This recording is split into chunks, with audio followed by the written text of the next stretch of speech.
জুবিন গাৰ্গ ডাঙৰীয়াৰ পিতৃ আৰু গৰিমা শইকীয়া গাৰ্গ ডাঙৰীয়ানীৰ পিতৃ দুয়ো অসুস্থ। তেওঁলোকৰ মই আশু আৰোগ্য কামনা কৰিছোঁ। আৰু একে সময়তে জুবিন গাৰ্গৰ ন্যায় প্ৰক্ৰিয়াটো ত্বৰান্বিত কৰিবৰ কাৰণে শীঘ্ৰেই জুবিন গাৰ্গক ন্যায় দিবৰ কাৰণে দাবী জনাইছোঁ।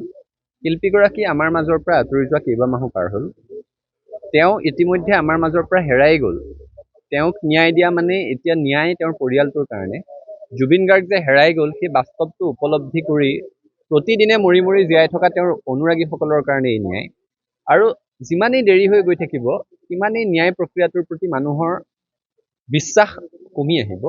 গতিকে চৰকাৰক আমি দাবী জনাইছোঁ, এখন বিশেষ আদালতৰ কথাটো যিহেতু আহিছে, এই গোটেই বিষয়টো প্ৰক্ৰিয়াটো ত্বৰান্বিত হ'ব লাগে। আৰু একে সময়তে আমি দেখিছোঁ যে শ্যামকানু মহন্তৰ চিজ হৈ থকা বেংক একাউণ্ট খুলি দিছে। সিদ্ধাৰ্থৰ তেওঁৰ পানীৰ বটলৰ কিবা ফেক্টৰী আছিল সেইবোৰ খুলি দিছে। আৰু প্ৰচিডিউৰেল লেপছ থকাৰ কাৰণে এই ঘটনাবোৰ হৈছে বুলি ইতিমধ্যে বাতৰি প্ৰকাশ হৈছে। যদি বেংক একাউণ্টটো ফ্ৰিজ কৰোঁতে কি প্ৰচিডিউৰ অৱলম্বন কৰিব লাগে সেইখিনিয়ে কৰা নাই, তেতিয়াহ'লে আমি যে ইমান দিন ধৰি গোটেই জাতিটোৱে দাবী কৰি আহিলোঁ যে এখন পানী নসৰকা চাৰ্জশ্বীট থাকে, তেতিয়াহ'লে তাৰ তাৎপৰ্যটো কি থাকিলগৈ? গতিকে চৰকাৰক পুনৰ কৈছোঁ, চৰকাৰৰ দায়িত্ব শেষ হৈ যোৱা নাই চাৰ্জশ্বীট দিয়াতে।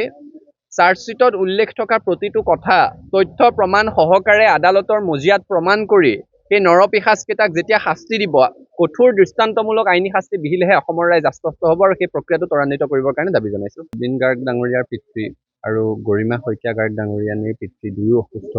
তেওঁলোকৰ মই আশু আৰোগ্য কামনা কৰিছোঁ।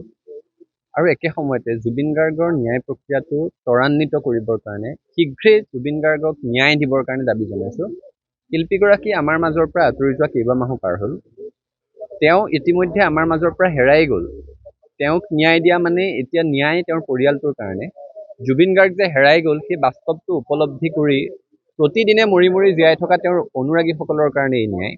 আৰু যিমানেই দেৰি হৈ গৈ থাকিব সিমানেই ন্যায় প্ৰক্ৰিয়াটোৰ প্ৰতি মানুহৰ বিশ্বাস কমি আহিব। গতিকে চৰকাৰক আমি দাবী জনাইছোঁ, এখন বিশেষ আদালতৰ কথাটো যিহেতু আহিছে, এই গোটেই বিষয়টো প্ৰক্ৰিয়াটো ত্বৰান্বিত হ'ব লাগে। আৰু একে সময়তে আমি দেখিছোঁ যে শ্যামকানু মহন্তৰ চিজ হৈ থকা বেংক একাউণ্ট খুলি দিছে। সিদ্ধাৰ্থৰ তেওঁৰ পানীৰ বটলৰ কিবা ফেক্টৰী আছিল সেইবোৰ খুলি দিছে। আৰু প্ৰচিডিউৰেল লেপছ থকাৰ কাৰণে এই ঘটনাবোৰ হৈছে বুলি ইতিমধ্যে বাতৰি প্ৰকাশ হৈছে। যদি বেংক একাউণ্টটো ফ্ৰিজ কৰোঁতে কি প্ৰচিডিউৰ অৱলম্বন কৰিব লাগে সেইখিনিয়ে কৰা নাই, তেতিয়াহ'লে আমি যে ইমান দিন ধৰি গোটেই জাতিটোৱে দাবী কৰি আহিলোঁ যে এখন পানী নসৰকা চাৰ্জশ্বীট থাকে, তেতিয়াহ'লে তাৰ তাৎপৰ্যটো কি থাকিলগৈ? গতিকে চৰকাৰক পুনৰ কৈছোঁ, চৰকাৰৰ দায়িত্ব শেষ হৈ যোৱা নাই চাৰ্জশ্বীট দিয়াতে। চাৰ্জশ্বীটত উল্লেখ থকা প্ৰতিটো কথা তথ্য প্ৰমাণ সহকাৰে আদালতৰ মজিয়াত প্ৰমাণ কৰি সেই নৰপিশাচকেইটাক যেতিয়া শাস্তি দিব, কঠোৰ দৃষ্টান্তমূলক আইনী শাস্তি বিহিলেহে অসমৰ ৰাইজ আশ্বস্ত হ'ব। আৰু সেই প্ৰক্ৰিয়াটো ত্বৰান্বিত কৰিবৰ কাৰণে দাবী জনাইছোঁ।